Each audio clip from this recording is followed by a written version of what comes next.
Even if someone wants to make the argument that eating red meat is bad for the environment, my plastic waste per week is less than 10% of what it would be if I were just eating a normal diet.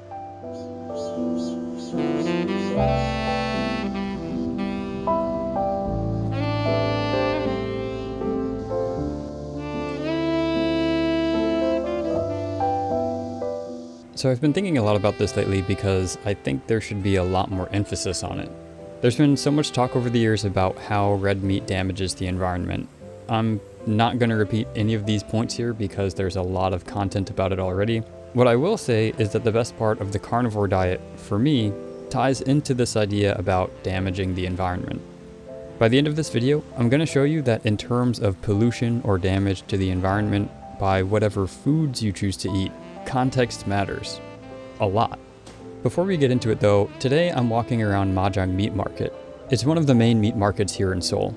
It's pretty cool. You can buy your beef at the storefront and then cook it and eat it upstairs. The restaurants provide side dishes and a little stove for you to cook, and they also sell all sorts of organ meat as well. Meat is a huge part of Korean culture and cuisine, and if you ever find yourself in Seoul, stop by here to get some seriously good beef.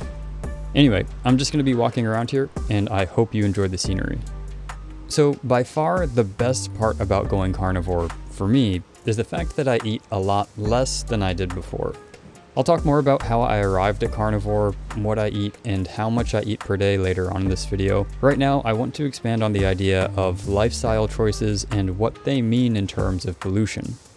You'll want to watch till the end because I really think that more people should be talking about this, especially if they claim to be worried about the environment or pollution. I'll detail how I live now, my consumer habits, and you can decide for yourself if this is sustainable or unsustainable, and if the way I or others like me live is more detrimental to the environment, or if maybe it actually has less impact than other ways of living. Also, as a lot of you know, I'm just a normal person trying to figure stuff out. This is where I've arrived and what I find works best for me.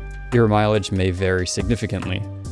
Please annihilate the like button to help me out with the algorithm and share this video with a friend. Consider subscribing for more conversations like this.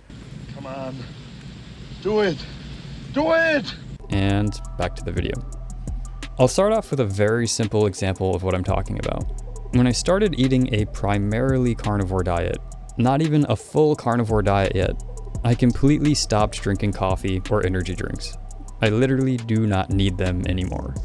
Sure, there are sometimes some off days where I need to work late and didn't get enough sleep the night before, but even most of those days, my diet provides enough to get me through the day without caffeine. This means that where I would have been buying a drink in a plastic cup, bottle, aluminum can, or paper cup with a plastic lid before work every day, I now just have water. Or maybe a glass of milk if I feel like it. Not only that, I don't buy chips, cookies, snacks, or pre-made foods that all come in containers or plastic bags. So already, I'd say that in terms of pollution, this is a net gain. Even if someone wants to make the argument that eating red meat is bad for the environment, my plastic waste per week is less than 10% of what it would be if I were just eating a normal diet, or rather less than 10% of what it used to be. And you can probably see what I'm getting at here.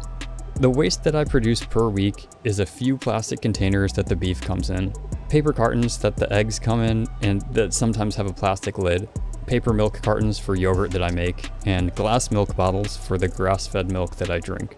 If I had more money to buy Korean beef, I could literally just go to the butcher every day with my own container and would have no waste whatsoever from that transaction. That's it. Add this to the fact that I have a compact car with a 1.6 liter engine, and for all of you that aren't car people, that is a tiny engine. I go clothes shopping once a year and only buy used gear for my videos and hobbies. Not to mention I haven't been on an airplane in over 5 years, and I don't own a TV. And I think this is why context matters. Let's assume, just for the sake of argument, that cattle is one of the worst polluting industries in the world. If someone avoids beef and is vegan, but owns a house with a central air conditioning, several cars, a refrigerator or two, maybe a freezer, gets an iced coffee every morning, compulsively buys new tech gadgets, jewelry, flies to visit family or just to go on vacation a few times a year, how would this compare with someone who might be living more similarly to how I'm living now? Would the fact that I consume more beef than them outweigh every other life decision that this theoretical vegan is making?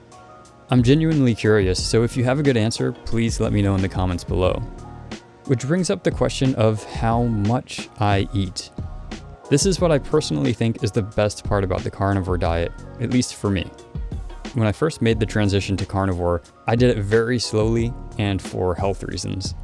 In a nutshell, about 9 years ago, I had a really bad stomach ulcer. I took medication. It sort of got better, but the scarring and pain persisted. I was diagnosed with GERD and acid reflux and told that I needed treatment for the rest of my life. So I gradually began eliminating foods from my diet over the years. About 2 years ago, I cut everything out except for meat, eggs, homemade yogurt, butter, milk, cheese, which was mostly from raw milk, but sometimes not, sweet potatoes, apples, and maybe some other types of fruit. I gradually cut out sweet potatoes and then the fruit as well. And just as a side note, I am human, so I sometimes have, fast food or pizza or something like that. But for the most part, 90% of the time, I try to maintain a carnivore or carnivore-ish style diet, and it's greatly helped me. Anyway, at this point, I found that I could easily eat a pound of steak per meal, less if I had a few eggs with it. And since my financial situation can't handle eating multiple steaks every day, I began eating mostly ground beef and eggs. My energy levels ended up being higher than they've ever been, and I've always had sleep problems ever since I was a kid, and those completely went away. I have generally no problem sleeping now. But something even stranger happened. I realized that I'd only need 2 or 3 eggs and about 100 grams or about a quarter pound of beef, ground beef, with a few slices of butter, and I'd be completely good, completely satiated until dinner time. And these days, if I'm not working out, I can get away with a quarter pound of beef and 1 egg and maybe 2 slices of butter, and I'm good. I'm full. I'm literally eating less than ever before, and I don't need caffeine, sugar, or supplements to get me through the day. And this is by far the best part about the carnivore diet, if you ask me. And for some more context, I used to consume mostly a vegetable-based diet. I was eating oatmeal every morning, and by lunchtime, my stomach was growling and I was getting hunger pains because I was so starving. I used to down buckets of vegetable oil-based butter products. I'm not going to mention any brands now. Let's just say I can't believe it. And I thought this was healthy, and wash, rinse, repeat. I was doing it for years, and my stomach ulcer was just getting worse and worse. And so my question for you is, do you think that red meat is one of the worst polluting industries on the planet? And if so, what lifestyle choices are needed to cancel out this pollution? I am genuinely curious because I'm willing to bet that even though I eat several pounds of beef per week, it's probably a hell of a lot better for the environment than someone who flies more than twice a year and might be vegan. But I could be wrong. If you like this kind of video, consider subscribing for more content like this. I make videos about science, diet, alternative energy, and how it all relates. Hit the like button if you enjoyed this video, hit dislike if you didn't, and thank you so much for watching. Take care.